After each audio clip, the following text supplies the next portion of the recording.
టాలీవుడ్ ఇండస్ట్రీలో ప్రస్తుతం most awaited సినిమాల్లో తండేల్ కూడా ఉంది. యువ సామ్రాట్ అక్కినేని నాగచైతన్య, సాయి పల్లవి జంటగా నటించిన love and action drama Thandel. ఈ సినిమా షూటింగ్ దాదాపు తుది దశకు చేరుకుంది. అల్లు అరవింద్ సమర్పణలో ప్రతిష్టాత్మక గీతా ఆర్ట్స్ బ్యానర్పై చందు మొండేటి దర్శకత్వంలో బన్నీ వాసు నిర్మిస్తున్నారు. ఈ సినిమాలో మ్యూజిక్కి మంచి స్కోప్ ఉంది. దీనికి కారణం రాక్ స్టార్ దేవిశ్రీ ప్రసాద్. ఈ నేపథ్యంలో Thandel first single Bujji Thalli November 21న రిలీజ్ కానుంది. ఇందుకు సంబంధించిన పాట పోస్టర్లో హీరో హీరోయిన్స్ నాగచైతన్య, సాయి పల్లవి మధ్య లవ్ అండ్ అఫెక్షన్ ని అందంగా చూపించారు. టీజర్, ఇతర ప్రమోషనల్ కంటెంట్తో మెస్మరైజ్ చేశారు. ఇప్పుడు ఈ సినిమా మ్యూజిక్ జర్నీ ప్రారంభం కానుంది. ఇప్పటికే రిలీజ్ అయిన ఈ సినిమా పోస్టర్లు, గ్లిమ్స్ ఆడియన్స్లో ఓ రేంజ్లో అంచనాలు క్రియేట్ చేశాయి.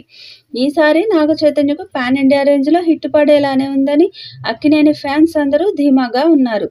సముద్రంలో వేటకు వెళ్లి శత్రుదేశానికి బందీగా మారిన ఓ భర్త చేసే పోరాటం, భర్త కోసం మాతృదేశంలో ఆరాటపడే భార్య, ఎమోషనల్తో కూడిన ప్రేమ కథగా ఈ సినిమా తెరకెక్కుతుందట. నిజ జీవితంలో జరిగిన సంఘటనల ఆధారంగా ఈ చిత్రం రానుంది. దాంతో అంచనాలు భారీగా ఉన్నాయి. ఇక బుజ్జితల్లి పాట మ్యూజిక్ లవర్స్ ని సూపర్ గా నచ్చుతుందని మేకర్స్ భావిస్తున్నారు. దేవి ఈ పాటకు సూపర్ ట్యూన్తో పాటు ఆకట్టుకునే సంగీతం ఇచ్చాడట. బుజ్జితల్లి పాట చార్ట్ బాస్టర్గా నిలవడం ఖాయం అంటున్నారు.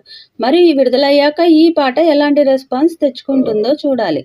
ఇక కార్తికేయ 2తో పాన్ ఇండియా క్రేజ్ తెచ్చుకున్న చందు మొండేటి ఈ సినిమాను కూడా పాన్ ఇండియా లెవెల్లో ప్లాన్ చేస్తున్నాడు. కథ కూడా అలాంటిది అవడంతో ముందు నుంచి మేకర్స్ గ్రాండియర్ స్కేల్ పైనే రూపొందిస్తున్నారు. ఈ సినిమాకు బిజినెస్ కూడా భారీగా జరుగుతుందని తెలుస్తుంది. ఒక్క ఓటీటీ డీల్ మాత్రమే 40 కోట్లకు ఫిక్స్ అయిందట. ఇక ఓవర్సీస్ రైట్స్ 6.5 కోట్లకు అమ్ముడుపోయాయని తెలుస్తుంది. టైర్ 2 హీరోకు ఈ రేంజ్ బిజినెస్ జరగటం అంటే మామూలు విషయం కాదు. ఇక ఈ సినిమా బడ్జెట్ కూడా 80 కోట్లని సమాచారం. ఈ సినిమా 100 కోట్లకు పైగా కలెక్ట్ చేస్తుందని అంచనా వేస్తున్నారు. ఈ సినిమాలో హీరోయిన్గా నటిస్తున్న సాయి పల్లవికి ఓవర్సీస్లో మంచి క్రేజ్ ఉంది. దాంతో ఈ సినిమా బిజినెస్ భారీగా జరిగినట్టు తెలుస్తుంది. లవ్ స్టోరీ తర్వాత నాగ చైతన్యకు సాలిడ్ హిట్టే లేదు.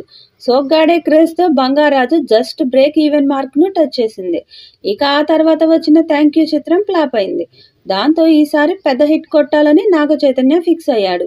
దానికి తగ్గట్టే బాడీతో పాటు లుక్ కూడా చేంజ్ చేసి తండేల్ కోసం ఏడాది నుంచి కష్టపడుతున్నాడు. ఇక మొదటి పాట హిట్ అయితే అంచనాలు భారీగా పెరిగే అవకాశం ఉంది.